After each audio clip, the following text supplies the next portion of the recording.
నీ పరిస్థితి బాగోలేనప్పుడు ఏ నీడ దగ్గరికి నువ్వు వెళ్తున్నావు? ఎస్, ఇంట్లో గందరగోళం, బిడ్డలకి బాగోలా, భర్త పరిస్థితి బాగోలా, భార్య పరిస్థితి బాగోలా, ఒక పక్కన ఆర్థికంగా, ఇంకొక పక్కన మరి అప్పుడు మనం ఏమనుకుంటాం, ఏదో ఒక నీడ దగ్గరికి వెళ్ళాలి, ఎవరో ఒకళ్ళ ఆధారంగా మారాలి. ఒక కప్ప, ఒక ఫ్రాగ్ ఎటు చూసినా, ఎదరికి చూసినా, వెనక్కి చూసినా, ఎడం పక్కన చూసినా, కుడి పక్కన చూసినా ఏం కనబడట్లా. ఏదన్నా చెట్టు నీడ దొరికితే బాగుండా, నీడలో ఉందాం అనుకుంది, ఒక నీడ కనబడింది. అమ్మయ్యా అమ్మయ్యా, అబ్బా నీడ దొరికిందని వేగంగా వెళ్ళింది. వెళ్ళగానే తర్వాత అర్థమైంది, త్రాసు పాము నీడ దగ్గర ఉన్నానని. వణికిపోయింది.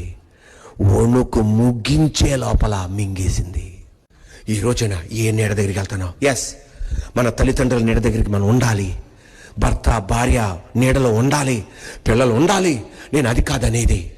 ఏ నీడ దగ్గర పరిగెత్తున్నావు? అది జరగట్లా, ఇది జరగట్లా, ఏ నీడ దగ్గర పరిగెత్తున్నావు? ఆ కప్ప ఫ్రాగ్ వెళ్ళినట్టు వెళ్తున్నావా? నీ వేదన కరములో, నీ దుఃఖములో యేసయ్య అన్నొక గొప్ప దేవుడు మనకున్నాడు. కోడి తన రెక్కల కింద రమ్మన్నట్టుగా ఆయన నిన్ను పిలుస్తున్నాడు. ఆ రెక్కలలో మనకేముంది? సురక్షితం ఉంది.